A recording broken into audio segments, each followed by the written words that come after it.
6 drunken outlaws surround an old rancher in the muddy streets of Redemption Creek, their laughter cutting through the Montana winter like steel on bone. They mock his shabby coat, his graying hair, the way he won't meet their eyes. But their next breath might be their last. This helpless rancher is John Hawkins, the deadliest U.S. Marshal in American history, a man who's put 300 men in the ground and never missed a shot. A legend who vanished 15 years ago, leaving nothing but ghost stories and unmarked graves.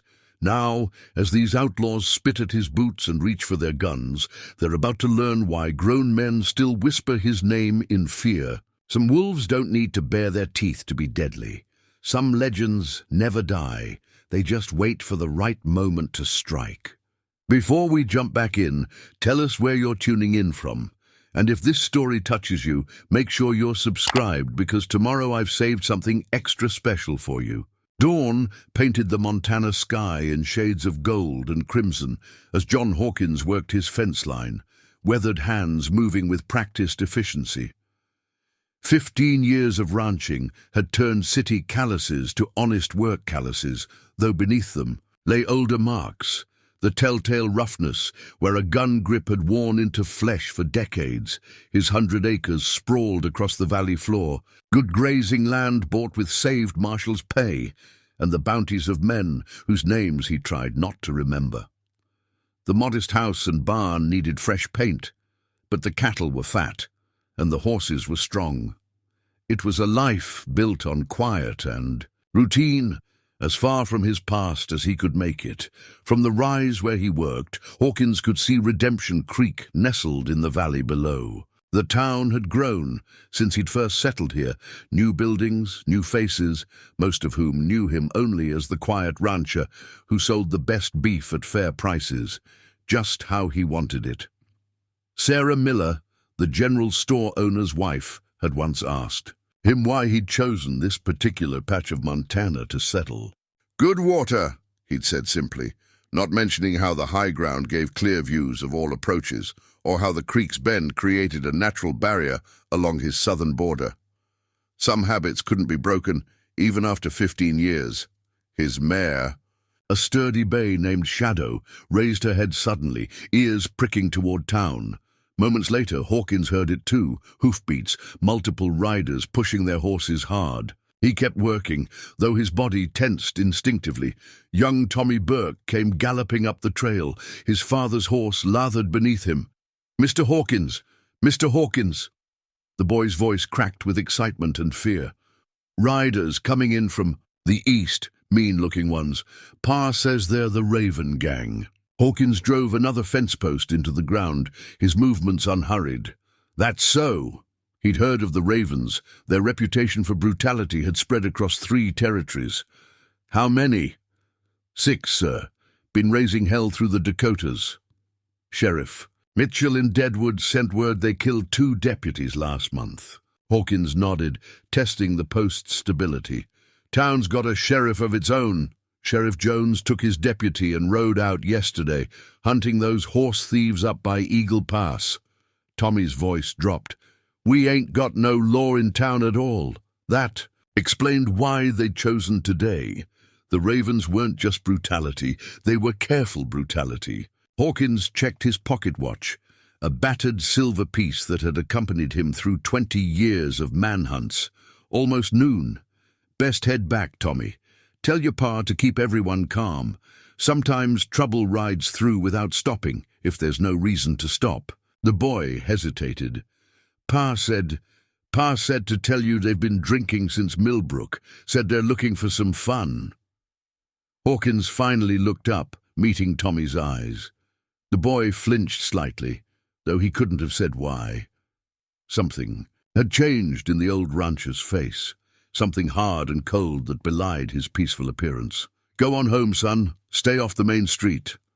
He turned back to his work, but Tommy remained. "Mr. Hawkins, there's talk. Some of the old-timers say you used to be doesn't matter much now, does it?" Hawkins cut him off gently. "Best hurry along." As Tommy rode away, Hawkins gathered his tools with methodical precision. The fence would have to wait. He led Shadow back to the barn, his mind already calculating distances, angles, possibilities. The worn floorboards in the barn's back stall creaked as he lifted them, revealing an oiled canvas wrap that hadn't seen daylight in 15 years. Inside lay a matched pair of Colt peacemakers, their grips worn smooth by years of use. The bluing had worn off in places, but the actions were still silk smooth, maintained with religious devotion even through years of retirement. Beside them lay a Marshal's badge, its silver star dulled with age. Hawkins touched the badge briefly, then left. Where it lay, that part of his life was over.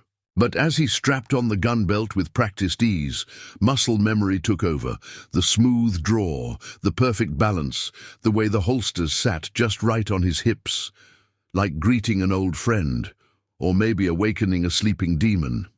He hadn't wanted this, had come to Montana specifically to avoid it, but sometimes a man's past rode hard on his heels, no matter how far he ran, and sometimes keeping peace meant remembering how to wage war.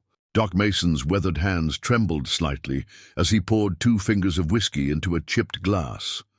The old army surgeon had been the only person in Redemption Creek to recognize John Hawkins 15 years ago, and he'd kept that secret ever since. Now, watching his friend check his guns with mechanical precision, Mason saw the shadow of the man he'd once patched up after the bloody Sherman County shootout. "Never thought I'd see those Colts again," Mason said quietly, sliding the whiskey across his kitchen table. "Figured that part of you was buried for good." Hawkins didn't touch the drink. "Should be. Would be if those Ravens had picked any other town. 6 of them against 1 retired Marshal." Mason's medical eye noted how Hawkins' movements showed no sign of age. "Those aren't good odds, John." A ghost of a smile crossed Hawkins' face. "Used to be 12 Raven brothers. I put 4 in the ground near Cheyenne back in '58, before they were the Ravens. Back when they were just the Keller boys, running with their papa's gang." Mason's breath caught. "These are the surviving Kellers. 3 of them, Lucas, Mark, and James. They've gathered some new blood since then." Hawkins finally looked up from his guns. "That's why they're here, Doc. Word must have gotten back to them somehow. They're not just passing through, they're hunting." The doctor sank into his chair. "Jesus, John, why didn't you leave when you heard they were coming?" "My life's here now, my ranch, my peace." Hawkins stood, moving to the window. "Been running 15 years. Maybe it's time to stop." Mason watched his friend's reflection in the glass. "Town's got a right to know who's protecting them. Town's got a right to their illusions. Marshal Hawkins died a long time ago, far as anyone knows. Let's keep it that way. That legend, though," Mason shook his head, "still hear travelers talk about you sometimes. The Marshal who never missed. The man who brought in the Cassidy brothers single-handed. 300 confirmed kills." 312, Hawkins corrected quietly. "Every face still clear as yesterday. Every name written in my Bible.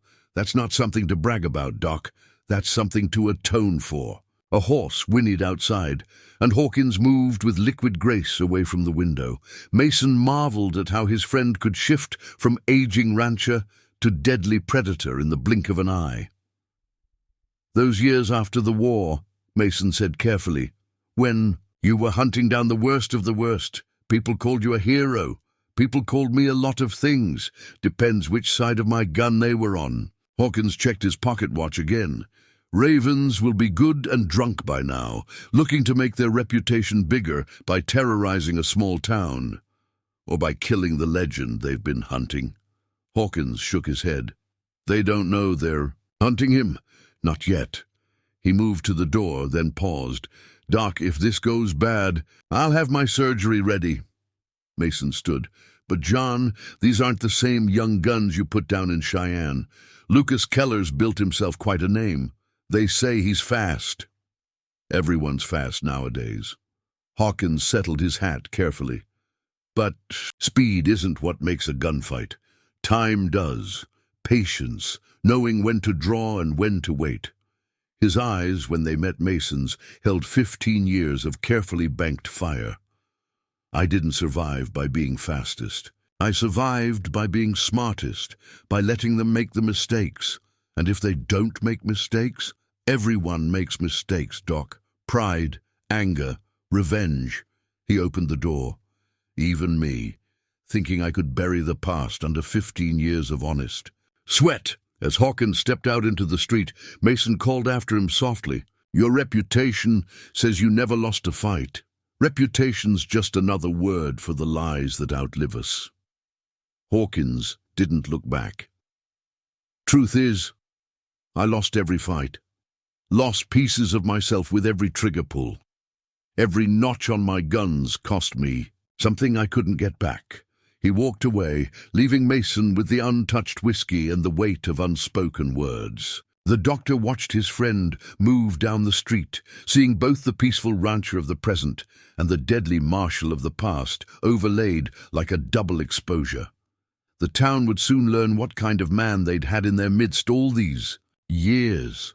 Mason just prayed they were ready for what came after. Sometimes, he knew, the most dangerous thing about a legend wasn't whether it was true. It was what happened when people discovered it had been walking among them all along. Redemption Creek's main street had emptied like a church after Sunday service, though this was no peaceful exodus. Shopkeepers locked their doors, mothers hurried children inside, and men gathered in nervous clusters, eyeing the saloon where the Ravens had taken up residence. Their drunken laughter spilled into the street, growing louder and meaner with each passing hour.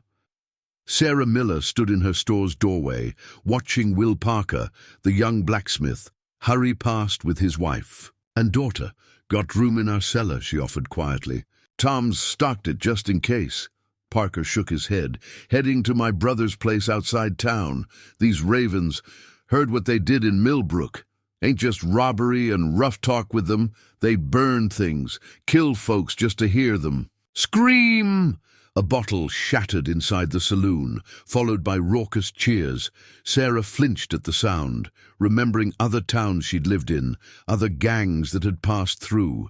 But something felt different this time. These men weren't just passing through. They moved with the deliberate malice of hunters who'd found their prey. Across the street, old Jake Turner loaded his ancient Spencer carbine in plain view. The Confederate veteran had been running the hardware store since the war's end, and he'd seen his share of trouble. Ain't right, he muttered, loud enough to carry. Sheriff Jones picking today of all days to be gone. Maybe that's why they picked today, Tom Miller said, joining his wife in the doorway. The storekeeper's usually cheerful face was drawn with worry. Heard tell they got friends in strange places, ways of knowing when law's gonna be away. More bottles crashed inside the saloon. A woman's frightened cry followed, then male laughter that made Sarah's skin crawl. Betty Lou, one of the saloon girls, came running out, her dress torn at the shoulder. She darted into the alley beside the general store, shaking. Get inside, girl, Sarah called softly. Betty Lou shook her head.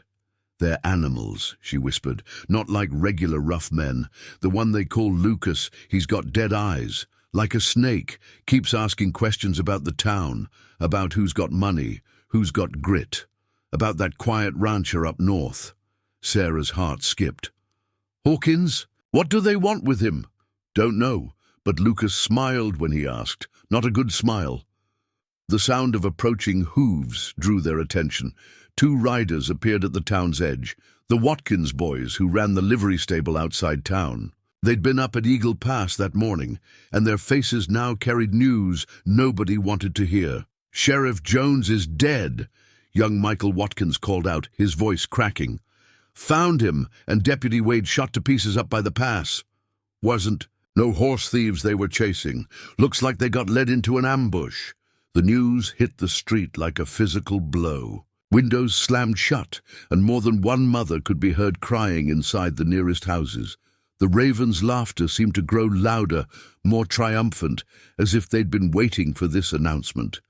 Somebody needs to send for help, Tom Miller said. Marshal's office in Cheyenne. 3 days hard ride, Jake Turner cut in. Ravens planned this neat as you please. No law within 100 miles, and now everyone knows it.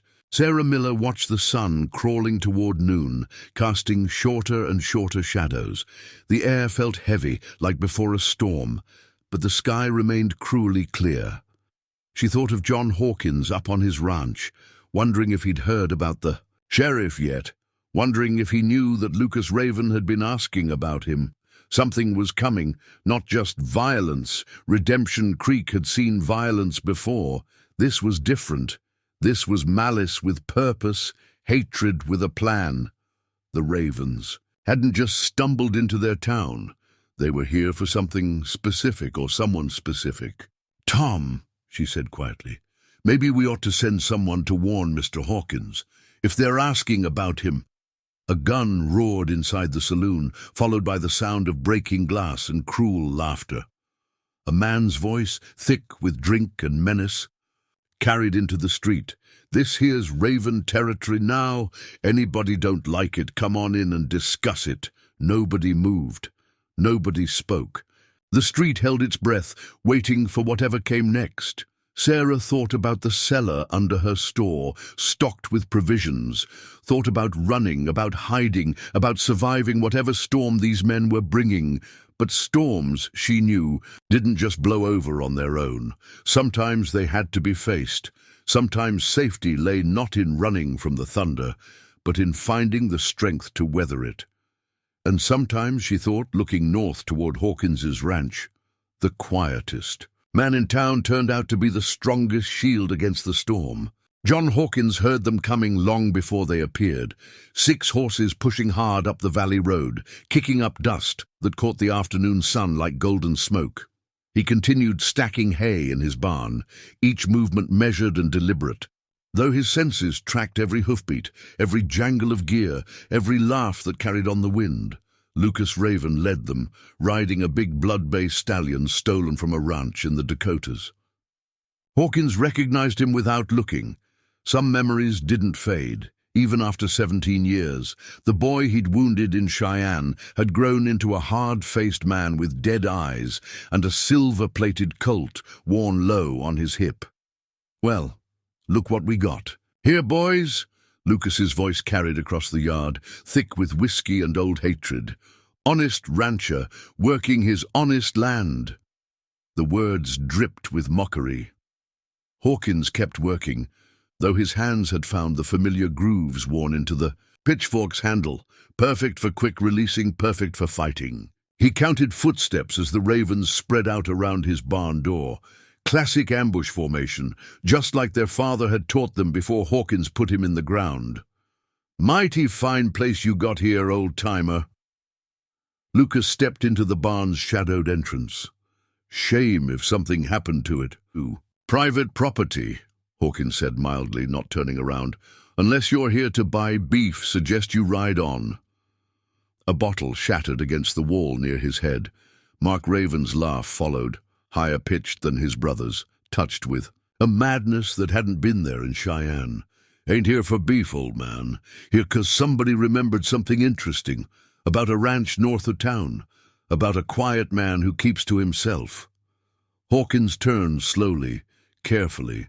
Early afternoon sun silhouetted the ravens in the doorway, 6 shapes that his muscle memory automatically categorized by weapon, stance, threat level. Lucas in front, Mark and James flanking him. 3 new faces behind them, young guns eager to prove themselves. 15 years is a long time," Lucas said softly, "but some debts don't fade. Some blood feuds don't end till all accounts are settled." "Don't know what you're talking about, son." Hawkins leaned his pitchfork against the wall. "I'm just a rancher." Lucas's hand brushed his gun, a gesture so casual it was almost elegant. "Funny thing about that. See, we've been asking around about you. Nobody knows where you came from. Nobody knows your story. Just appeared one day 15 years back, right around the time a certain Marshal disappeared." The air in the barn grew heavier, charged with the electricity of approaching violence. Hawkins felt the weight of his hidden Colts beneath his coat, but kept his hands loose at his sides. Got a description of that Marshal, James Raven added. His voice was softer than his brother's, but no less deadly. Tall man, greying at the temples even back then, eyes that could freeze hell itself, man who put 4 Keller boys in the ground, and vanished like morning mist. Marshal John Hawkins, Lucas almost whispered the name. The man who killed our father, our brothers, the legend who never missed a shot. Hawkins sighed, a sound heavy with resignation and something darker. Suppose there's no point telling you you've got the wrong man. Lucas's laugh was sharp as broken glass. Oh, we got the right man. See, I remember those eyes.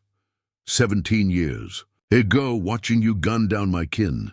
Young as I was, some things burn themselves into memory. Then you remember why it happened, Hawkins said quietly. Remember what your father and brothers were doing to that family in Cheyenne. Remember the bodies we found in their cellar. Mark Raven's gun appeared in his hand, trigger cocking back with a sound like destiny. Remember this, you son of a bitch, Mark. Lucas's sharp command stopped his brother's finger on the trigger. Not yet. Man kills your blood. You don't just shoot him. You make him suffer. Make him watch everything he's built burn. Make him beg before you end him. The younger Ravens shifted eagerly, hands near guns, ready for violence. But Hawkins saw what they missed. The slight tremor in Mark's gun hand, the way James kept glancing at the shadows, the fear hidden beneath their bravado. Got the whole thing planned, do you? Hawkins asked, his voice mild as milk. Oh yes, Lucas smiled, all teeth and terror. By sunset this ranch burns. By midnight that sweet little town below learns what real fear tastes like. And you? You get to watch it all, knowing every scream, every death, every burning building is your fault for what you did to the Keller clan. Hawkins nodded slowly, as if considering this. Then his eyes locked onto Lucas's, and the temperature in the barn seemed to drop 10 degrees. The aging rancher vanished, replaced by something older and deadlier that had been hiding beneath that peaceful facade. One problem with your plan, boy, he said softly. You're assuming I'm the same man who showed mercy in Cheyenne, the one who winged you instead of killing you, the one who gave you a chance to change. His smile was colder than a mountain winter. 17 years is a long time. Maybe I've changed too. The Ravens felt it then, the shift in the air, the predator suddenly awakening in their midst. But pride and whiskey and old hatred had carried them too far to back down now. Draw, Lucas snarled, his hand dropping to his gun. The next few seconds would change everything in Redemption Creek forever. The gun smoke hadn't yet cleared from Hawkins' barn when young Tommy Burke came racing into Redemption Creek, his horse lathered and his eyes wide with what he'd witnessed. The townspeople gathered around him in front of the general store, their faces growing paler with each detail he shared. 4 shots, Tommy gasped, still trembling. Fast as lightning. I ain't never seen nothing like it. 2 Ravens down before they could clear leather. Third one took it in the gun hand. He swallowed hard. Lucas Raven, though, he got away. Him and his brother Mark. James caught one in the shoulder. And Hawkins? Sarah Miller asked quietly. Is he... Didn't have a scratch on him. Tommy's voice held something like awe. Standing there, calm as Sunday, smoking guns in both hands like a lawman, old Jake Turner finished, like someone who's done this before. The crowd murmured, piecing together a puzzle they hadn't known they were solving. 15 years of quiet competence, of measured words and careful movements, suddenly cast in a new light. Doc Mason pushed through the crowd, his medical bag already in hand. Where are the wounded? Mr. Hawkins said to tell you he's bringing. And them to town himself. Said you should prepare your surgery. Tommy paused. Said to expect more before sunset. As if summoned by the words, a wagon appeared at the edge of town. Hawkins drove it, 2 guns now visible on his hips, his face set in lines of grim determination. In the back, 3 Ravens lay groaning under blankets, their wounds bandaged with professional efficiency. Lucas is gathering men, Hawkins announced, without preamble as he pulled up in front of Mason's office. "Called in every rider they've got within 50 miles. They'll hit the town by nightfall." The fear was palpable now, spreading through the crowd like poison. Tom Miller found his voice first. "How many?" 20, maybe 30. Ravens never ride light when revenge is on their minds. Hawkins helped Mason get the wounded inside, his movements betraying years of practice at this grim task. "Town's got maybe 4 hours to prepare." "Prepare for what?" someone called out. "To die." Hawkins turned to face the crowd, and people instinctively stepped back. The quiet rancher was gone completely now, replaced by something harder, more dangerous. A weapon unsheathed after years in hiding. "Nobody's dying tonight," he said quietly. "Not unless they choose to." Sarah Miller stepped forward. "You're him, aren't you? The Marshal they used to talk about. The one who broke the Keller gang." "Was him," Hawkins corrected. "Now I'm just a rancher who's real tired of running from old ghosts." He raised his voice to address the crowd. "But what I was doesn't matter. What matters is what's coming and what we're going to do about it." "We?" Jake Turner challenged. "Seems to me this is your fight, Marshal. Your past catching up." "Maybe," Hawkins agreed, "but the Ravens don't care about that. They'll burn this town just to send a message, just like they did to Millbrook, like they did to Sherman's Creek. Every man, woman, and child, they'll make examples of them all." The crowd shifted uneasily, remembering the stories they'd heard. The Ravens didn't just kill, they destroyed entire communities, left nothing but ashes and nightmares behind. "So what's your plan?" Tom Miller asked. "Fight them?" "No." Hawkins' voice carried across the street. "We fight them, together. This town's got soldiers, hunters, men who've faced trouble before. We've got buildings of brick and stone, high ground on 3 sides, and something the Ravens don't expect: warning and preparation." "And a legendary lawman," Tommy added, earning a sharp look from Hawkins. "Legends don't stop bullets, boy. Preparation does. Strategy does. And most of all, people standing together do." He looked around the crowd. "So that's the choice. Run and watch your town burn, or stand and show these murderers that some things are worth fighting for." A long moment of silence followed. Then Jake Turner stepped forward, his old Spencer carbine cradled in weathered hands. "Well, I didn't survive Shiloh just to let some gang of murderers run me off my property." Others followed, the Watkins boys, with their hunting rifles, Tom Miller and his shotgun, even young Will Parker from the smithy, carrying a heavy hammer like a war club. 4 hours, Hawkins reminded them. "Let's make them count." As the crowd dispersed to prepare, Sarah Miller caught Hawkins's arm. "Those Ravens," she said quietly, "they're not just here for revenge, are they? This is personal." Hawkins watched the townsfolk organizing, preparing to defend their homes. His voice, when he answered, carried the weight of old sins and older regrets. 17 years ago, I showed mercy to 3 young boys who'd ridden with their fathers. A gang thought they deserved a chance to choose a different path." His hand brushed the grip of his Colt. "Sometimes mercy comes back to haunt you. Sometimes it comes back with fire and lead, demanding payment for old debts." Sarah studied his face, seeing both the man he'd been and the one he'd become. "And now?" "Now?" Hawkins's eyes were cold as mountain winter. "Now, mercy's not an option anymore. By sunrise tomorrow, either the Ravens die or Redemption Creek does. No other choice left." The lines were drawn. The timer was running. And in 4 hours, peace would shatter under the thunder of guns and the screams of the dying. Redemption. Greek would either find its strength, or it would burn in the fire of one man's past, catching up with his present. John Hawkins stood in the middle of Redemption Creek's main street, seeing it with different eyes now, not as the peaceful town he'd grown to love, but as a battlefield waiting to happen.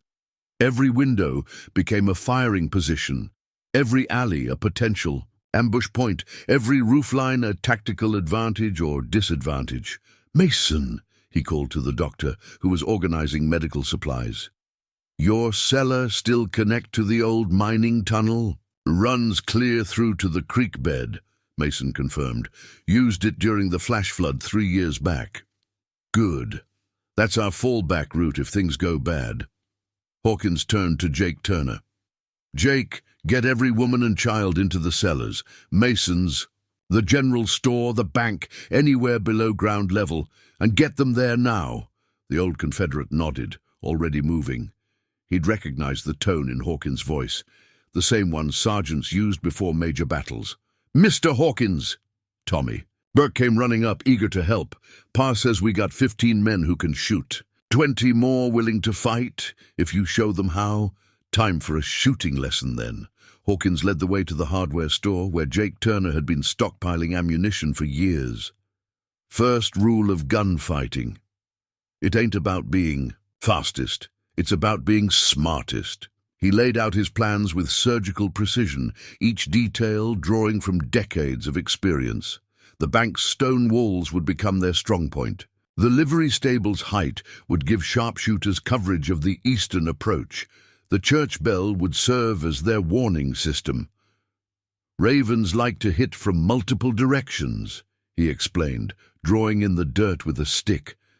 They'll try to split our forces, create chaos. That's why we're going to let them think it's working. Will Parker, the young blacksmith, frowned. Let them think they're winning. For a time, Hawkins surveyed the growing arsenal of weapons being distributed. Every man needs 2 positions. When the Ravens push one way, we fade back, draw them in, make them think they're herding us where they want us.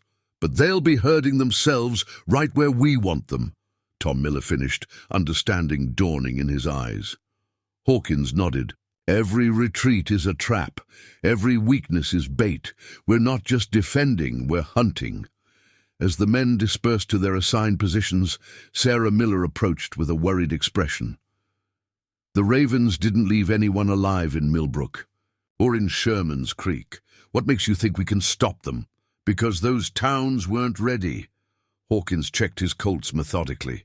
Those towns didn't have warning, and those towns didn't have me. He moved through the street, adjusting positions, teaching quick lessons in combat shooting. His hands guided nervous townsmen through proper weapon handling, his voice calm and steady as he shared the knowledge written in blood and gun smoke. Keep your shots controlled, he instructed a group near the bank. Don't waste ammunition on wild firing. Make every bullet count. His eyes scanned the gathering men. And remember, Ravens aren't invincible. They're just men who've never faced organized resistance. Doc Mason watched from his office door as Hawkins transformed farmers and shopkeepers into a coordinated defense force. Like riding a horse, he commented as his old friend passed. Some skills you never forget. Some skills you wish you could. Hawkins replied quietly, then his voice hardened. Got those medical supplies ready? Everything I can manage. But John... Mason hesitated. These men aren't soldiers. They're townspeople with a few hours training. They're fighting for their homes, Hawkins said. Sometimes that's worth more than experience. He paused, watching Tommy Burke practice reloading his father's rifle. Besides, Ravens aren't expecting any resistance. Their reputation usually does half their work for them. The afternoon sun crept lower, painting the town's buildings in shades of amber and gold. Hawkins stood on the bank's roof, watching dust clouds on the horizon, riders gathering, preparing for the coming assault.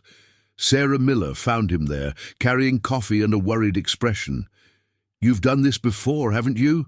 Prepared towns for siege? Few times.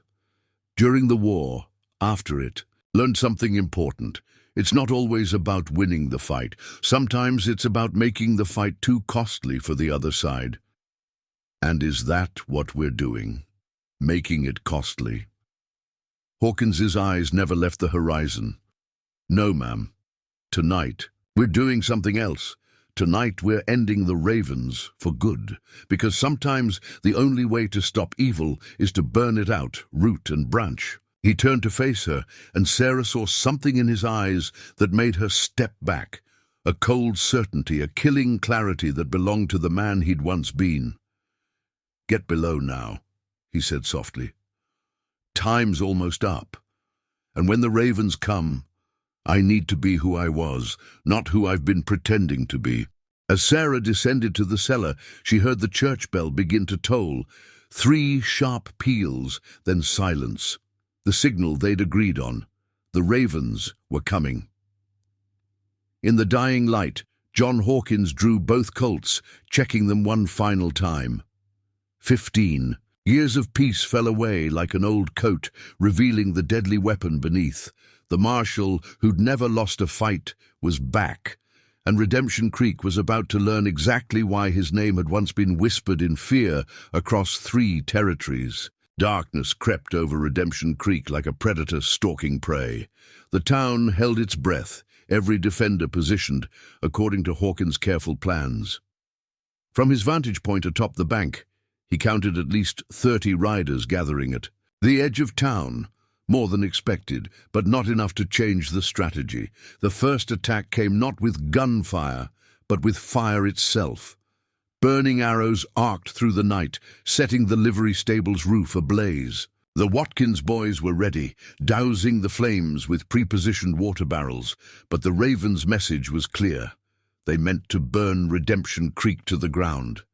"Steady," Hawkins called softly, his voice carrying to nearby positions. "Let them make the first real move." Lucas Raven's voice boomed from the darkness. "Last chance, Marshal! Send out Hawkins and maybe, just maybe, we'll kill the rest of you quick." No one responded. The town remained still, waiting. "No takers?" Lucas laughed, the sound sharp with madness. "Then we do this the fun way. Boys, show them what Ravens do to folks who harbor our enemies." Riders emerged from the shadows, moving in practiced formations. These weren't just drunken outlaws anymore. These were experienced killers who'd done this before. They split into groups, probing the town's defenses from multiple angles. The first shots came from the east, Ravens trying to flush out defenders near the church.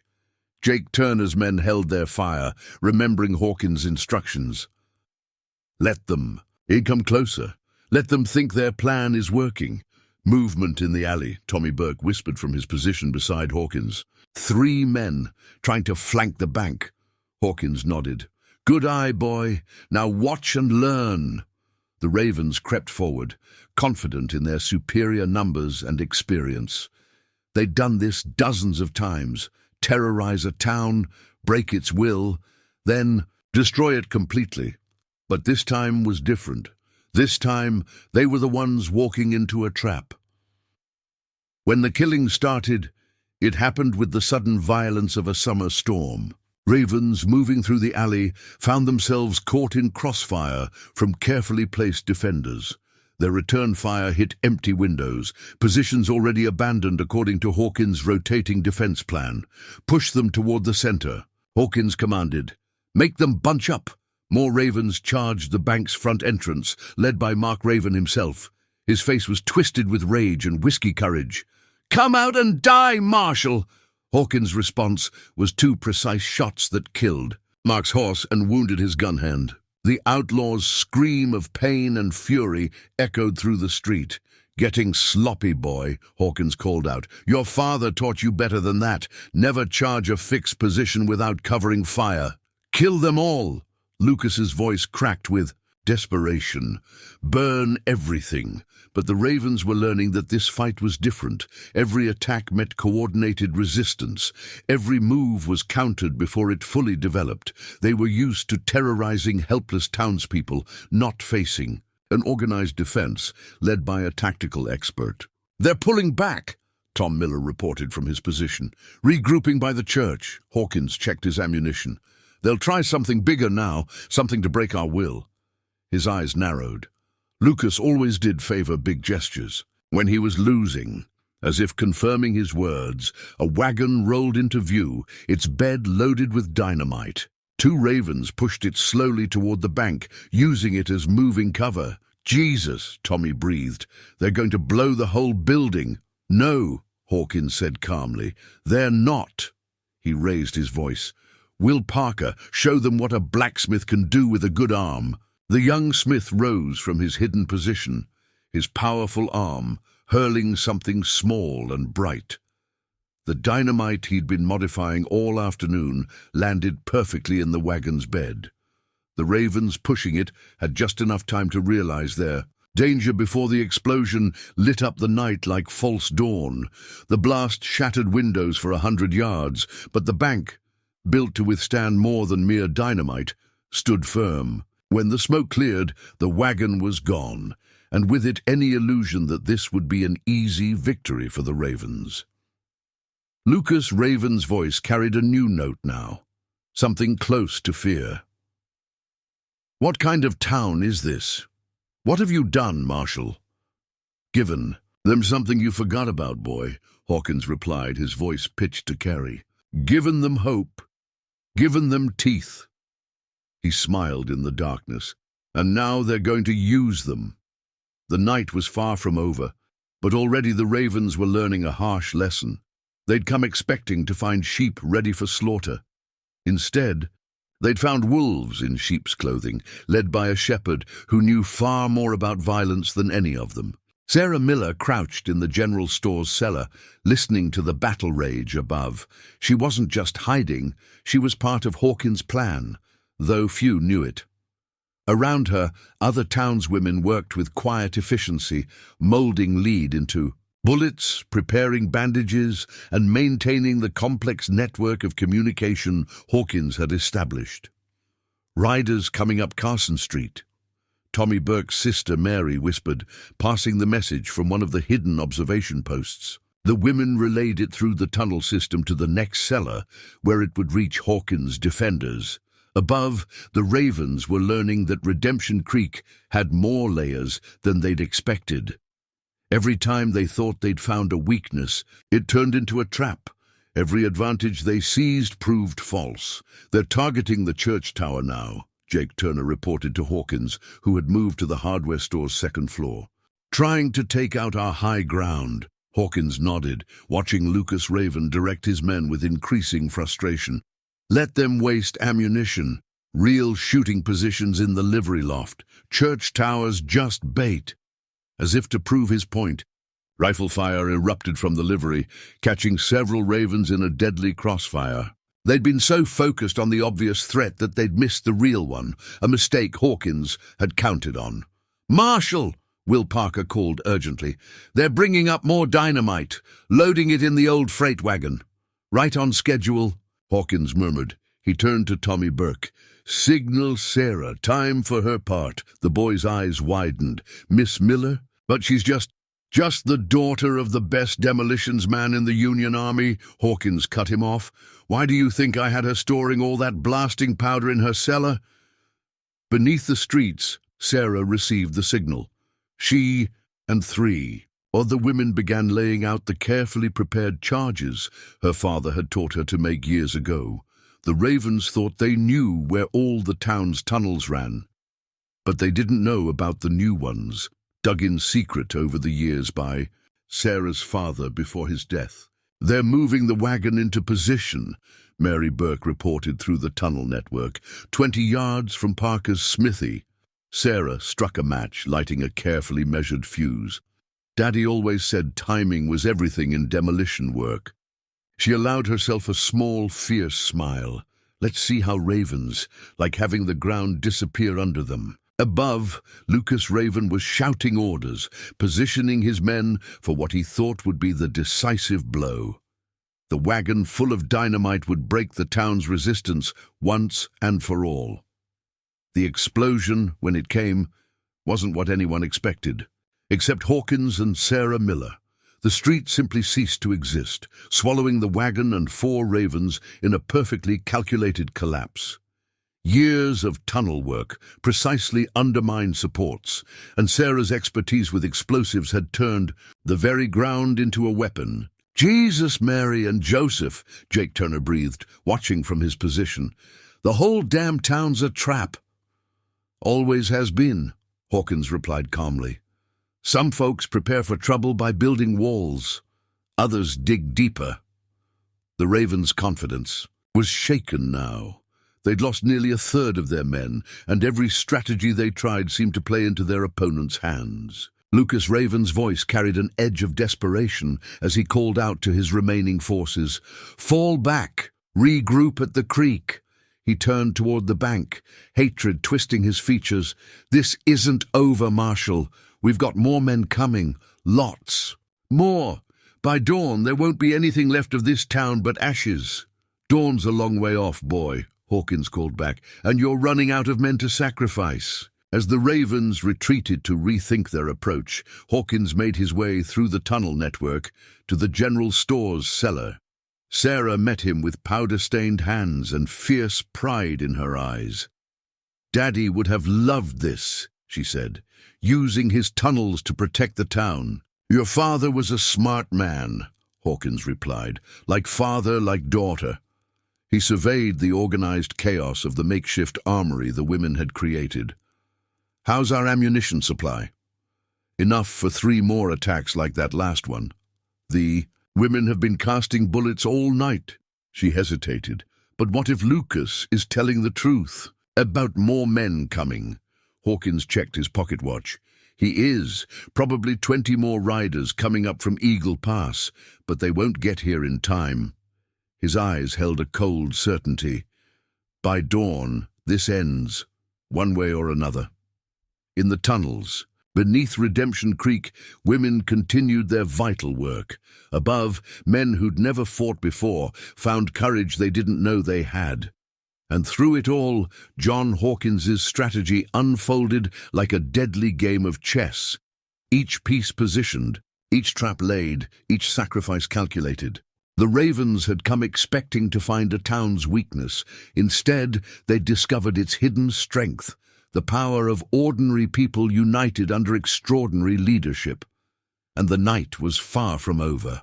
The midnight hour found Redemption Creek in an uneasy stillness.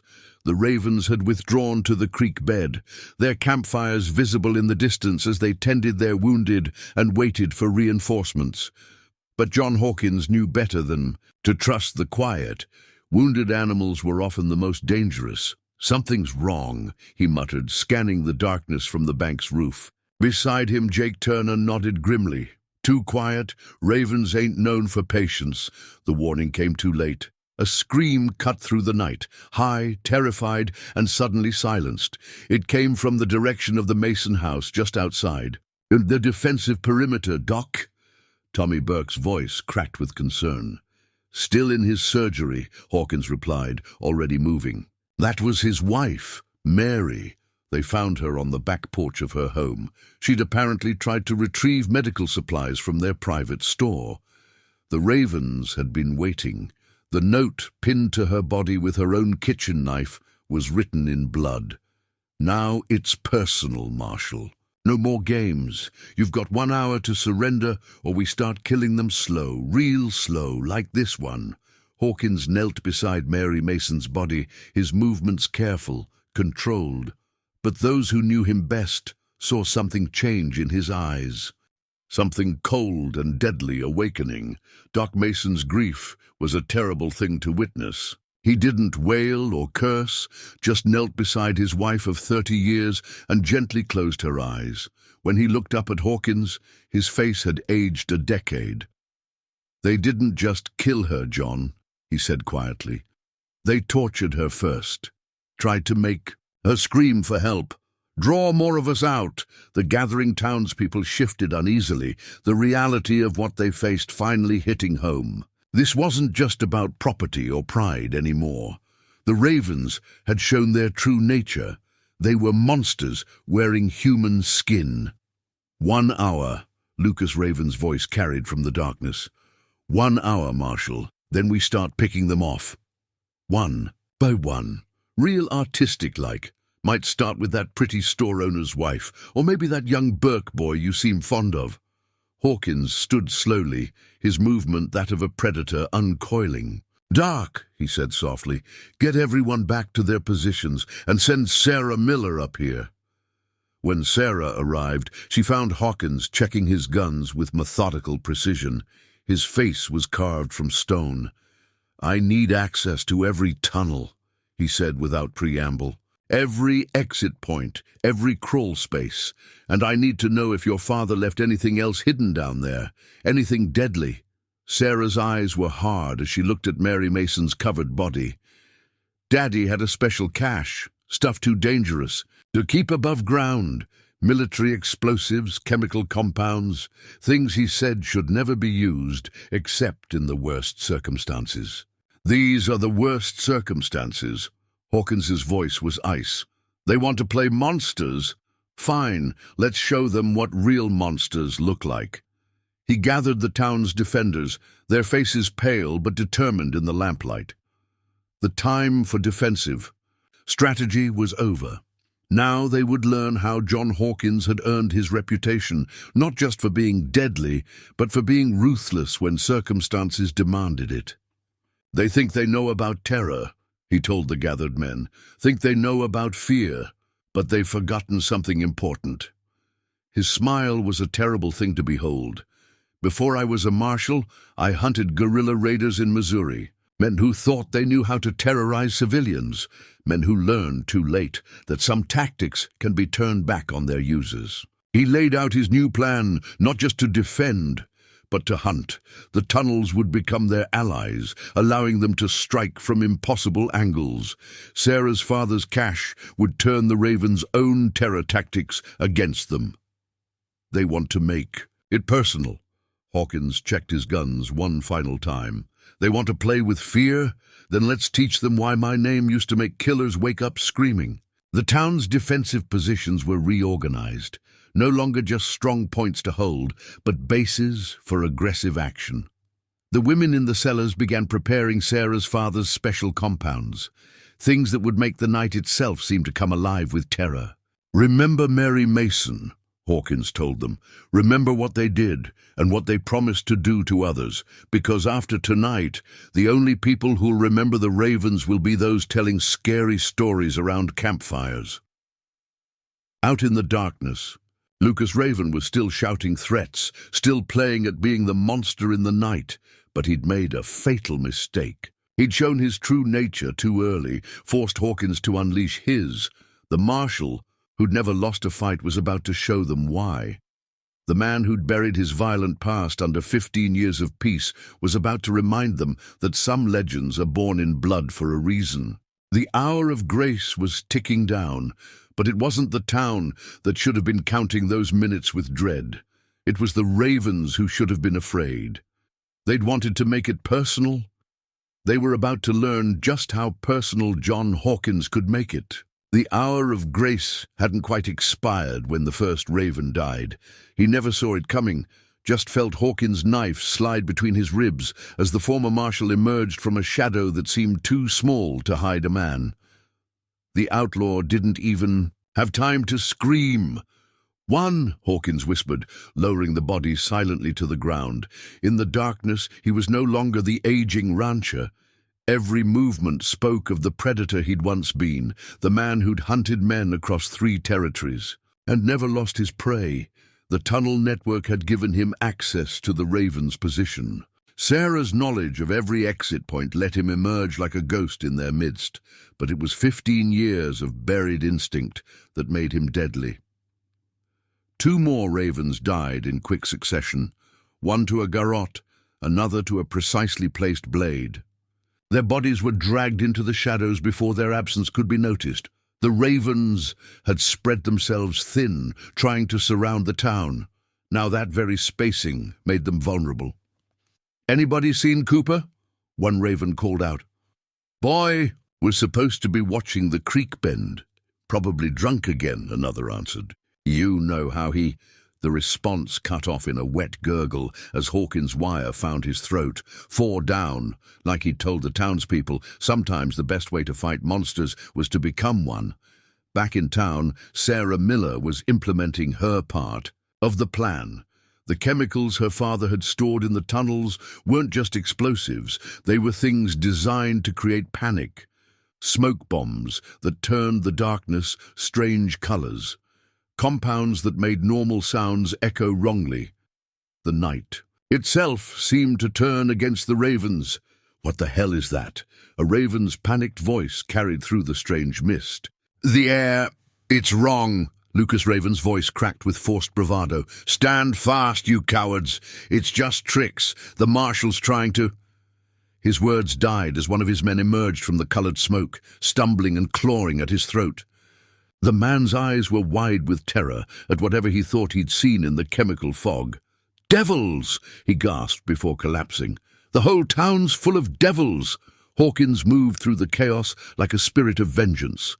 The ravens had asked for the legend. Now they would meet him. Every nightmare they'd ever heard about Marshal Hawkins was coming true in the worst possible way. "He's everywhere." The cry went up as another body was found. How can he be everywhere? In the town, Jake Turner and his men began their part of the attack. Rifles cracked from multiple positions, not trying to kill but to wound. To add to the confusion, to make the ravens bunch up in predictable ways. "Fall back," Lucas screamed, his composure finally cracking. "Regroup at the—" A shot from Hawkins' Colt took him in the shoulder, spinning him around. But when the ravens turned to help their leader, he was already gone, dragged into one of Sarah's tunnel entrances by unseen hands. "Lucas!" Mark Raven's voice held raw panic now. "Lucas, where are you?" The answer came from everywhere and nowhere. Hawkins' voice carried by the strange acoustics of Sarah's father's compounds. "He's learning, boy, learning what real fear tastes like, learning what happens when you murder innocent women." The remaining ravens clustered together, firing wildly at shadows. Each shot was answered by the town's defenders, forcing them to move, to stumble into prepared killing grounds. "You wanted the Marshal?" Hawkins's voice seemed to come from right behind them, then from above, then from below. "You wanted the legend? Well, here he is. Here's the man your fathers used to warn you about." 3 more ravens died in quick succession, their bodies vanishing into the mist. The survivors' nerves finally broke. They ran, but Hawkins had planned for that too.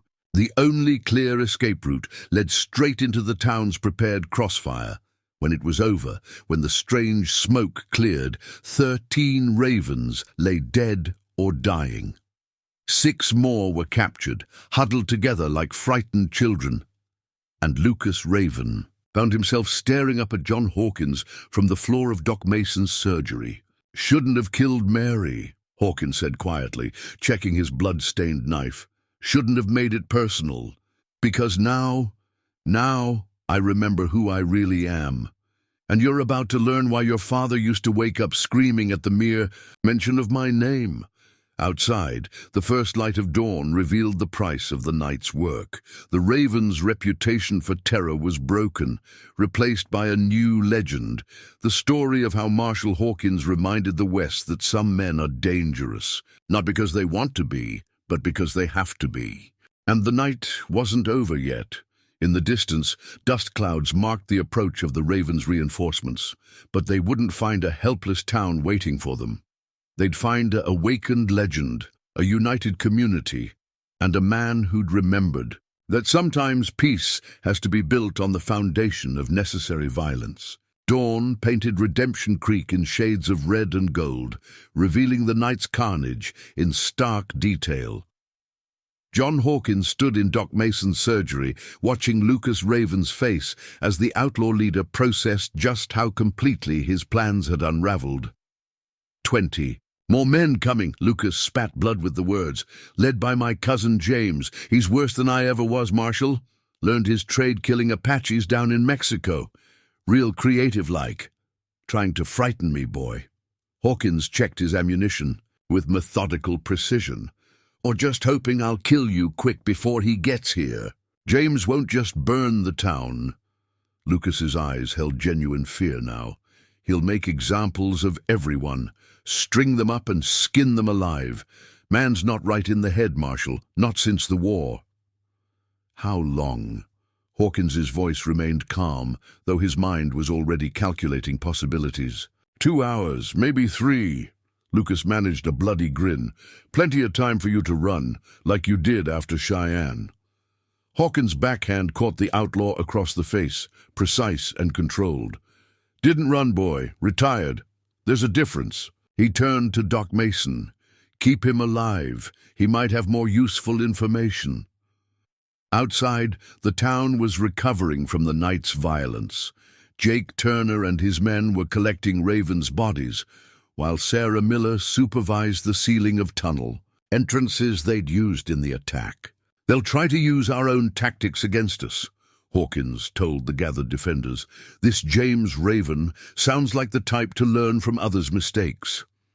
We're running low on ammunition, Tom Miller reported, and Sarah's father's chemicals are mostly used up. Hawkins nodded. The night's success had cost them resources they couldn't easily replace. Then we changed tactics. They'll be expecting the same tricks. Time to show them something new. Mr. Hawkins! Tommy Burke came running up, his young face flushed with excitement. Riders coming in from the south, but they're not ravens. Through his spyglass, Hawkins watched 5 men approaching at an easy canter. His breath caught as he recognized the lead rider. Well, I'll be damned, he muttered. Bill Hammond. Thought you were still chasing bandits down in Texas, the approaching rider grinned, his marshal's badge catching the morning sun. Heard some interesting rumors, John, about a town up north where the Ravens were fixing to make trouble. About an old legend coming back to life. News travels fast. Faster when you've got friends keeping an eye out. Hammond dismounted, his movements showing the easy grace of a seasoned lawman. Me and the boys were already tracking James Raven. Mean piece of work, that one. Figured he might head this way when word came about his cousins. Hawkins studied the other riders, all experienced lawmen he'd worked with in the past. You didn't have to come. Course we did. Hammond's face turned. Serious? Some of us still remember what you taught us, John. About standing together, about not letting evil men think any town's easy prey. The reinforcements changed the tactical situation significantly, not just in numbers, but in experience. These weren't townspeople learning to fight. These were seasoned manhunters who'd made careers out of bringing down men like the Ravens. James Raven's got 20 men, Hawkins informed them. All killers, all experienced. 20 men who don't. Know they're riding into a trap, Hammond smiled. Because that's what this is, isn't it, John? You've set something up, something nasty. Hawkins allowed himself a small smile. Maybe. Town's got spirit, Bill, and some surprises of its own, but these people have bled enough. Time to end the Ravens once and for all. The marshals spread out through town, adding their expertise to the defense preparations. Hawkins watched them work, remembering other battles, other times when good men had stood together against evil.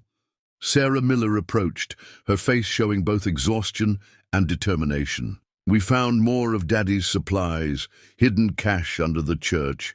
Not chemicals this time, dynamite, military grade. Your father think of everything? He used to say, trouble comes looking for good people eventually. Best to be ready when it does. She studied Hawkins' face. You knew him, didn't you, before? Served together. Missouri campaign.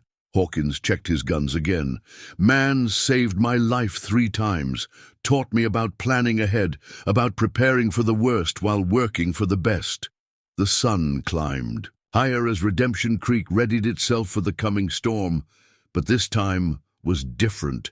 This time, the Ravens wouldn't face just a town defending itself. They'd face the combined experience of 6 U.S. Marshals, the determination of townspeople who'd learned to fight back, and the deadly traps of a man who'd spent 15 years planning for trouble.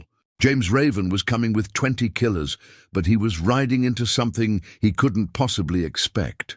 a legend fully awakened, a town united in purpose, and a group of lawmen who'd made their lives bringing justice to evil men. The stakes had risen, but so had the odds of survival, and John Hawkins allowed himself to hope, for the first time since the violence began, that Redemption Creek might just live up to its name. The timing couldn't have been worse.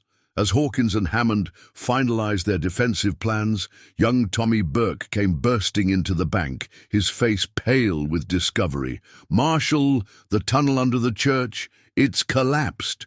All our stores, the dynamite, everything's buried." Hawkins felt the first cold finger of suspicion trace his spine. The tunnel network had been built to last. Sarah's father had seen to that. For one to collapse now. "Show me," he commanded, following Tommy through the pre-dawn streets. Hammond fell in beside him, hand resting easily on his gun. The tunnel was more than collapsed. It had been deliberately sabotaged. Support beams had been cut, walls systematically weakened. This was the work of someone who knew exactly what they were doing. Only a handful of people knew about this cache, Hawkins said quietly. Even fewer knew how the tunnels were constructed. A shot rang out, not from the direction of the approaching ravens, but from within the town itself. Hammond's reflexes saved him, throwing him aside as the bullet sparked off the church wall. Hawkins' return fire was instant, his Colt seeming to clear leather of its own accord. Judge Henry Wilson stumbled from behind the church, his fancy derringer smoking. Blood spread across his expensive waistcoat where Hawkins' bullet had found him. "Should have known," the judge gasped, slumping against the wall. "Should have known you'd figure it out too soon." "How long?" Hawkins's voice was soft, deadly. "How long have you been working with them?" "Since Cheyenne." Wilson's laugh turned into a cough. "Lucas didn't just recognize you, Marshal. He remembered me, too. Remembered the judge who used to warn his daddy about possess. For a price. The pieces fell into place with terrible clarity. The sheriff's convenient absence. The ravens knowing exactly when to strike. The carefully sabotaged defenses. "Mary Mason," Hawkins said, his voice like winter frost. "Did you tell them about her? About her routine of checking medical supplies? Had to prove my loyalty." Wilson's face showed no remorse. "Ravens don't trust easy. Needed to show them I was still reliable." Sarah Miller emerged from a nearby tunnel entrance, her face white, with rage as she understood what she was hearing. "You helped them murder Mary. After all these years, all she and Doc did for this town." "Town's dying anyway," Wilson spat. "No railroad coming, no mining interests. Ravens offered good money to help them take over, turn this whole territory into their private kingdom. More pieces connected, the judge's recent land purchases, the pressure on smaller ranchers to sell, all part of a larger plan to hand Redemption Creek to the Ravens piece by piece. James Raven isn't just coming with 20 men, is he?" Hawkins asked, though he already knew the answer. 35. Wilson smiled through blood-stained teeth. "Best killers money can buy, and they know every defense you've planned, every tunnel, every stockpile." His eyes moved to the church tower. "Even your favorite sniper position, Marshal. All rigged to collapse the moment you trust it." Hammond cursed softly. "We need to reorganize, change everything." "Too late." Wilson's voice was fading. "James is closer than you think. Signals already. Been sent. They'll hit the town from all sides at once. No warning, no mercy." Hawkins knelt beside the dying judge, his voice carrying the weight of 15 years of buried violence. "One last thing, Henry. The Ravens didn't just recognize me from Cheyenne, did they? You told them. You're the one who sent them here." "Couldn't resist." Wilson's last smile was cruel. "Legend like you, living quiet all these years. Ravens paid extra just for the chance to destroy your reputation before they kill you." The judge's eyes glazed over, his secrets dying with him, but the damage was done. Every carefully laid plan, every prepared defense was now compromised. "How long do we have?" Hammond asked quietly. Before Hawkins could answer, the church bell began to toll, not the warning signal they'd planned, but a frantic, desperate pealing. Gunfire erupted from multiple directions at once. "No time at all," Hawkins said grimly, his Colt seeming to leap into his hands of their own accord. "They're already here." Sarah Miller grabbed Tommy Burke's arm. "Get below. Tell everyone. The tunnels aren't safe anymore. Use the cellars only." As the town erupted into chaos around them, Hawkins felt a cold certainty settle over him. The Ravens had just changed the game entirely, but they'd forgotten something important about legends. The most dangerous ones were those born not from victory but from impossible situations, from moments when all hope seemed lost, and one man's determination made the difference between life and death. The Ravens had his plans now, but they didn't have his experience, his will, his absolute dedication to protecting this town that had given him 15 years of peace. They were about to learn why some legends never die. They just wait for the right moment to show their true power. Gunfire raked the street as Hawkins and Hammond dove for cover behind the general store's brick wall. The Ravens' attack had caught them mid-reorganization, their compromised defenses crumbling under the assault. "John!" Doc Mason's voice carried from his surgery door. "Get in here! There's something you need to hear!" Inside, Lucas Raven lay dying, Judge Wilson's betrayal having extended to poisoning the outlaw leader's wounds. But his fevered words carried the weight of long-buried truth. "Should have recognized you sooner, Marshal," Lucas gasped. "Not just from Cheyenne. Should have known the moment I saw your eyes. They're hers. My sister's eyes." Hawkins went still. "What did you say?" "Sarah Keller, before she married that settler, before you killed our father and brothers while she watched." Lucas's laugh was bitter as poison. "Our own sister, choosing a lawman over blood." The revelation hit Hawkins like a physical blow. Sarah Keller, the young woman he'd saved from her own family's brutality, the woman he'd married in secret, who died bringing their son into the world. The reason he'd shown mercy to 3 young ravens in Cheyenne. She was pregnant, Lucas continued, each word dragging him closer to death. "Wasn't she? That's why you let us live, why you disappeared after Cheyenne, had to protect your boy." Hammond's sharp intake of breath showed his understanding. "Tommy Burke isn't really his father's son, is he, John?" "No." Hawkins's voice was heavy with old pain. "His mother died in childbirth. I couldn't raise him. Too many enemies would have used him to get to me. The Burkes took him in, gave him their name, kept him safe." Outside, Tommy's voice carried across the gunfire, directing defenders with a natural leadership that suddenly made new sense, blood calling to blood, even unknowing. "Does he know?" Hammond asked quietly. "No, and he can't. Not ever." Hawkins checked his guns with mechanical precision. Bad enough being a lawman's son. Being a Raven's nephew would paint a target on him forever. Lucas's next words came between bloody coughs. "James knows. That's why he's really coming. Not just for you, for the boy. Last of the Keller blood. Wants to raise him proper, turn him into what we were meant to be." The implications turned Hawkins's blood to ice. James wasn't coming just to destroy a town or kill a legend.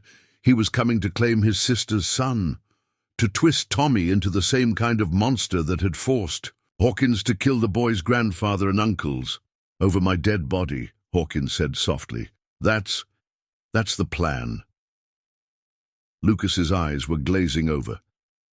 "James has got 35 killers, all the town's secrets, and something else, something you don't expect." But death claimed him before he could finish, leaving Hawkins with new knowledge and darker fears. "John," Hammond said carefully, "the boy's got a right to know. Before. James, no." Hawkins's voice cut like steel.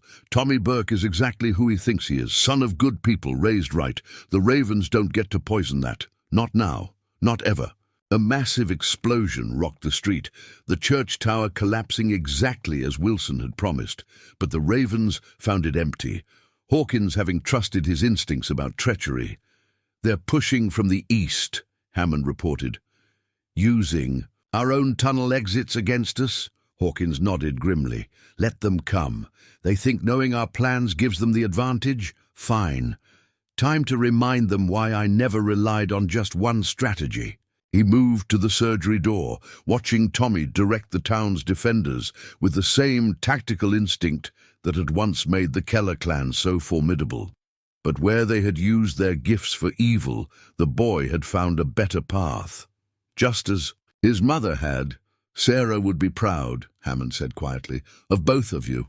She's not the one we need to worry about right now." Hawkins' voice was cold as mountain winter. "James Raven is coming to claim his nephew, coming to destroy everything Sarah died to protect. And he's about to learn why some family feuds can only end one way." The gunfire intensified as more Ravens pushed into town. But now Hawkins had something beyond duty driving him, beyond even protecting the town that had given him peace. He had a son to protect, a sister's dying wish to honor, and a blood debt that could only be paid in lead and gunsmoke. The Ravens thought they understood what they were fighting for. They were about to learn that some motivations run deeper than revenge, some bonds are stronger than blood, and some legends are born not from skill or reputation, but from a father's absolute dedication to protecting his child from the darkness that claimed the rest of his family. The midday sun found Redemption Creek transformed into a battlefield. Ravens held the east end of town, using the compromised tunnel exits as cover. Hawkins' defenders had fallen back to prepared positions around the bank and general store, but now every decision carried new weight. Every move had to balance protecting the town with keeping Tommy Burke away from James Raven's approaching forces. "They're moving through Mason's tunnel now," Sarah Miller reported, emerging from a cellar entrance. 6 men, well armed. Hawkins nodded, his mind calculating angles and options. "Tell Hammond to trigger the collapse at point 3. That tunnel's compromised anyway. Might as well use it as a tomb." The explosion that followed shook the street, dust billowing from multiple tunnel exits. The Ravens had thought knowing about the tunnels gave them an advantage. They hadn't considered that Hawkins might be willing to destroy his own defensive network, to turn it into a weapon. "Southside's holding," Jake Turner reported, his old Spencer carbine smoking from recent use. "But we're burning through ammunition fast." "Got that covered," Hammond said, checking his pocket watch. "Riders should be here within the hour. Called in every favor I had, marshals, deputies, even some reformed outlaws who owe you their lives, John." But Hawkins barely heard him. His attention was fixed on Tommy, watching the boy coordinate defenders with natural skill. Every movement, every tactical decision showed the hereditary gift that had once made the Keller clan so formidable. And now James Raven was coming to claim that legacy. "Mr. Hawkins," Tommy approached, his young face streaked with gunsmoke. Spotted dust clouds from the north, big group of riders moving fast. "How many?" 30, maybe more, led by a man on a big blue roan. The boy hesitated. He kept looking this way through a spyglass, like he was searching for something specific, or someone specific, Hawkins thought grimly. "Tommy, I need you to pull back to the bank. Help Sarah organize the ammunition distribution." "But, sir, that's an order, son." The word caught in Hawkins' throat. Some fights need to be handled by old devils who've already paid the price for violence." As Tommy reluctantly withdrew, Hammond moved closer. "He needs to know. John, before James gets here, before whatever he's planning, no." Hawkins checked his Colts with mechanical precision. "Knowledge like that, it changes a man, puts weight on him, makes him question everything he is." His eyes tracked Tommy's movement toward the bank. "Let him be Tom Burke's son. Let him stay clean of all this blood and history." A massive explosion rocked the east end of town, the Ravens using dynamite to clear new approaches.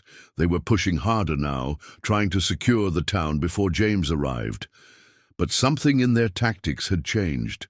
They were being careful around the bank, almost protective of the building where Tommy was now working. They've got orders, Hammond realized, about the boy, about taking him alive. James wants his legacy intact. Hawkins's voice was winter cold. Wants to raise him the way Sarah refused to let them raise her, turn him into a proper raven, over our dead bodies. That's the general idea. Hawkins surveyed the street, marking positions and possibilities. How long till your reinforcements arrive? Hour, maybe less, assuming they don't run into trouble. A bullet sparked off the wall near Hawkins's head, a warning shot from a skilled hand. A voice carried across the battlefield, smooth as silk and deadly as a rattler. "Little brother's dead, Marshal." James Raven's words dripped with false concern. Poor Lucas, never was as strong as he should have been, not like proper Keller blood. Hawkins didn't respond, but his hands tightened on his guns. "But there's other Keller blood in this town, isn't there?" James continued. "Young blood, untainted blood. Blood that needs proper guidance to reach its true potential." The shooting had stopped. Both sides held their fire, feeling the weight of what was coming. "Sarah made her choice," Hawkins called back finally, "chose a better path than your family's madness, and died for it." James's laugh was cruel as broken glass. "But her boy lives, my nephew lives. And I mean to show him what his mother denied him, his true heritage, his proper place in this world, over my dead body. That's the plan, Marshal. That's surely the plan." James's voice carried clear threat now.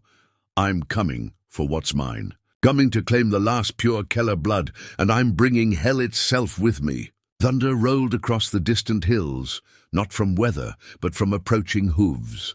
Two forces racing toward Redemption Creek. Hammond's reinforcements from the south, James's killers from the north, and caught in between a town full of innocent people and one boy whose blood made him both target and prize. Hawkins touched the wedding ring he still wore beneath his shirt. "I promised your mother I'd keep you safe," he whispered, watching Tommy work in the bank's window. "No matter the cost, no matter the pain." His voice hardened. "And ravens aren't the only ones who know how to keep family promises." The storm was gathering, blood was calling to blood, and before sunset, Redemption Creek would either see its greatest legend fall or witness the final end of the Raven curse. Either way, the price would be paid in blood. The hour before James Raven's arrival stretched like wire drawn too tight, ready to snap at the slightest touch.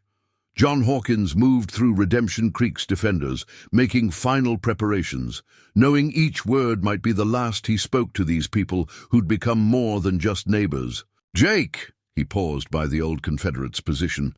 "If things go wrong—" "They won't," Turner interrupted, but his eyes showed understanding.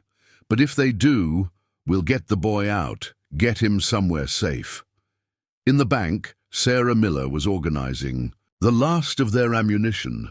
Her father's final cache of weapons laid out with military precision. She looked up as Hawkins entered, reading something in his face that made her pause. "You're planning something," she said quietly. "Something you don't expect to survive." "Got a debt to pay," Hawkins replied, checking his guns one final time. "To a woman who died, giving me the greatest gift a man could ask for. To a town that gave me 15 years of peace I didn't deserve. And to a son who doesn't even know who you are." Hawkins's head snapped up. Sarah's smile was gentle. "I remember Sarah Keller, Marshal. Remember how she used to look at you back in Cheyenne. And I see how you look at Tommy. Same eyes, same way of moving, same gift for seeing how a fight will flow before it starts." "He can't know," Hawkins said, softly. "Not ever. Bad enough being a lawman's son, being a raven's bloodkin. Would paint a target on him forever," Sarah finished. I understand. But John, he deserves to know he comes from heroes too, not just killers. Before Hawkins could respond, Hammond's voice carried from outside. "Riders coming! Both directions!" The moment had come. Hawkins moved to the bank's window, watching dust clouds approach from north and south. James Raven's killers would arrive first, but only by minutes. Everything would depend on those minutes. "Tommy!" he called, and the boy appeared instantly. "Whatever happens next, whatever you hear, you stay in this bank, you understand? No matter what. But Mr. Hawkins, promise me, boy." Hawkins gripped his shoulder, allowing himself one moment to truly look at his son. Some fights a man has to face alone, for those he loves. Something in his voice must have reached Tommy because the boy nodded slowly. "Yes, sir. I promise." Hawkins turned to Sarah Miller. "Keep him safe. No matter what you hear, no matter what happens, keep him in here." Outside, the defenders took their final positions. Hammond's men spread out along the south side of town, ready to catch James's force in a crossfire when their reinforcements arrived. Doc Mason prepared his surgery, knowing it would soon be full of the wounded and dying. The thunder of approaching hooves grew louder. Through his spyglass, Hawkins counted James's force, 35 riders, just as promised. Hard men, killers, all led by a figure on a blue roan whose very posture spoke of absolute confidence. "Time to meet your uncle, boy," he whispered, watching Tommy through the bank window. "Time to show you what real family will do to protect its own." James Raven's voice boomed across the battlefield. "Last chance, Marshal. Send out the boy, my sister's son, and maybe some of these good people live to see sunset." Hawkins stepped into the street, Colts hanging ready at his sides. "You want him, James? Come get him. But remember, your sister chose me for a reason, chose a better path than your family's madness, and I aim to honor that choice. Then you die first." James spurred his horse forward, his men fanning out behind him. "And the boy learns his proper heritage over your cold corpse." The street held its breath, two forces of justice racing toward each other, seconds away from a rival. And between them, one man standing alone, two guns at his sides, ready to pay whatever price was needed to protect the son who'd never known him. "Sarah," Hawkins whispered, touching the hidden ring one last time, "watch over our boy, and forgive me what I'm about to do to your kin." Thunder rolled across the valley, gunfire or approaching hooves or maybe both. The last peaceful moment, stretched like a bowstring drawn to breaking. Then James Raven laughed, high and wild and full of bloodlust, and the storm broke over Redemption Creek in full fury. The world exploded into gunfire and chaos as James Raven's force slammed into Redemption Creek like a tidal wave. Riders split into practiced formations, every move showing the careful planning behind this assault. But Hawkins had planned too, and his first shots dropped two ravens from their saddles before they could reach their positions. "Take him!" James roared, his own gun blazing. "Take him alive! I want him to watch when I claim my nephew!" Hawkins dove behind an overturned wagon as bullets chewed splinters from the wood. He rolled, came up shooting, each shot finding its mark with mechanical precision. 4 more ravens down, but others were pressing forward using the confusion of battle to work their way closer to the bank. Inside, Tommy struggled against Sarah Miller's grip. "Let me help him, please." "Your father asked me to keep you safe," she said firmly, not specifying which father she meant. "And that's exactly what I'm going to do." Outside, Hammond's voice cut through the chaos. "Reinforcements coming!" 2 minutes out. But 2 minutes was a lifetime in a gunfight. James Raven had dismounted, moving with the fluid grace of a born killer. His men provided covering fire as he worked his way through the battlefield, heading not for Hawkins, but for the bank. "I can smell the blood calling," he shouted, his voice carrying the edge of madness. "My sister's blood, the true Keller legacy." Hawkins burst from cover, guns thundering. 3 more ravens fell, but others pressed forward, forcing him back. They weren't just fighting for victory now. They were fighting to hold him away from the bank, to give James time to reach his goal. "John!" Hammond's warning came too late. A bullet caught Hawkins in the left arm, spinning him around. Another creased his ribs. But the pain only fueled his determination. He'd promised Sarah he'd protect their son, and no amount of lead was going to stop him from keeping that promise. The street had become a killing ground. Ravens fell to defenders' fire, but they kept coming, James' madness driving them forward. Hawkins reloaded with mechanical precision, each movement practiced over decades, until it was faster than thought. Then he heard it, glass breaking at the bank's rear window, Tommy's shout of surprise, Sarah Miller's cry of pain.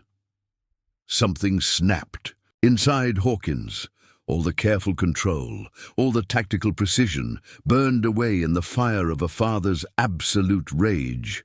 He came up shooting, not bothering with cover, every shot finding its mark. Ravens fell like wheat before a scythe as he carved his way toward the bank. "That's right!" James's voice carried from inside. "Come save him, Marshal! Come watch me teach your boy his true nature!" Hawkins burst through the bank's door to find James holding Tommy, a knife at the boy's throat. Sarah Miller lay unconscious nearby, blood streaming from a head wound. "One more step," James grinned, "and your son dies never knowing his real father." But James had made a fatal mistake. He'd forgotten that Tommy was more than just Keller blood. He was Sarah's son and Hawkins' son. The boy moved like lightning, dropping and twisting just as his father had taught him during those casual shooting lessons. The knife cut air where Tommy's throat had been, and Hawkins' gun roared once. James staggered, surprise replacing madness in his eyes. "How?" "My blood too," Hawkins said softly. "My son, my teaching, all these years watching over him, preparing him just in case this day ever came." Outside, Hammond's reinforcements had arrived. The remaining Ravens were being cut down or surrendering. But in the bank, time stood still as James Raven faced the truth of his failure. Could have been glorious," he gasped. "True Keller blood, restored." "He is true." "Keller blood," Hawkins replied. "The best of it, the part that chose justice over violence, peace over power, just like his mother did." James lunged, one last desperate attack. Hawkins' final shot took him clean through the heart. The last Raven fell, and with him the curse that had haunted both families for so long. Tommy stood slowly, looking between the dead man and the Marshal who'd protected their town. Something flickered in his eyes. Recognition, perhaps, or understanding. "Mr. Hawkins," he said quietly, "those shooting lessons, the tactical training, all these years." "You needed to be ready," Hawkins replied softly, just in case they ever came looking. "Because you knew they'd come for me. Someday."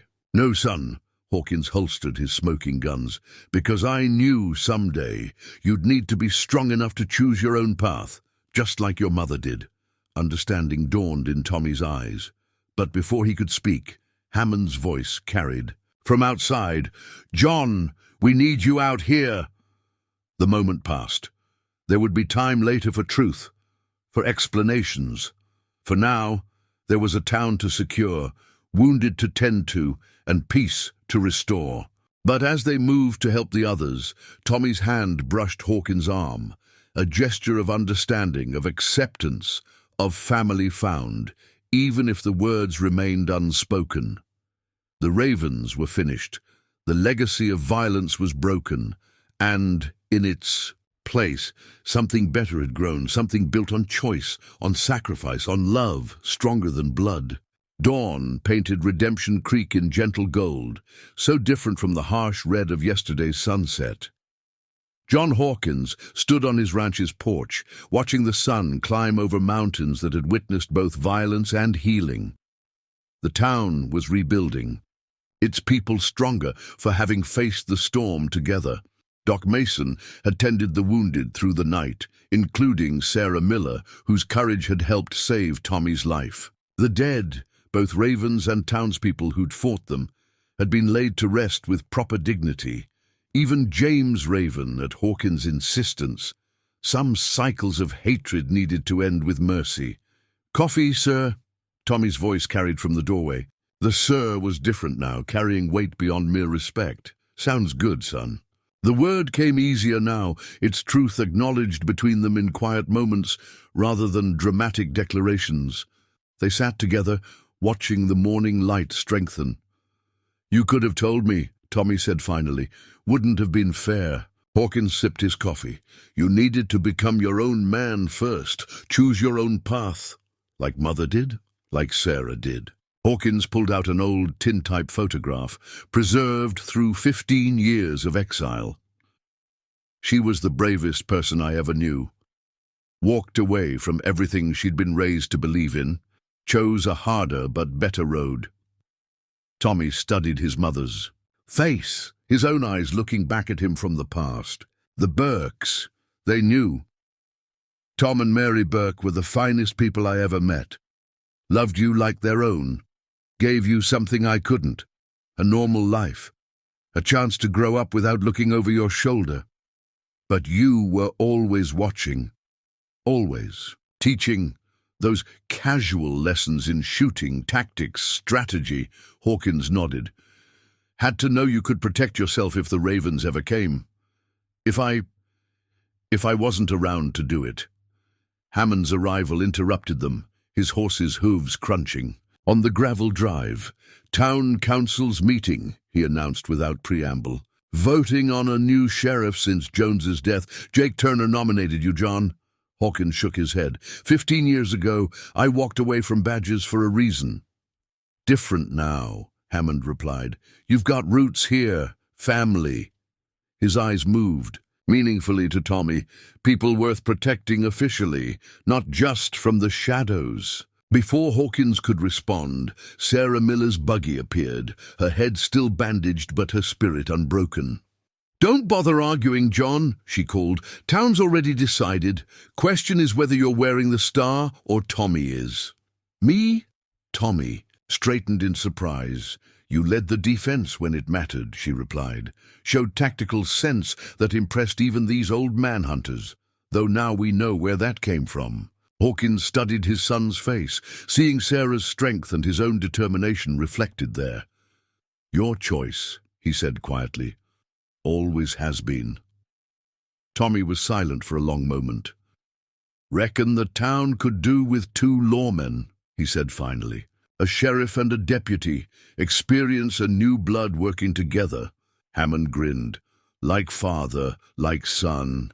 The town was gathering for the council meeting, smoke rising from rebuilt chimneys, children playing in streets that had seen such violence. Just days ago, life continuing, as it always did, but stronger now, more prepared. "One condition," Hawkins said, standing. "We do this right. No more secrets. Town needs to know exactly who's protecting them and why." "And the Raven blood," Tommy asked softly, "is just blood. What matters is what you do with it. Your mother proved that.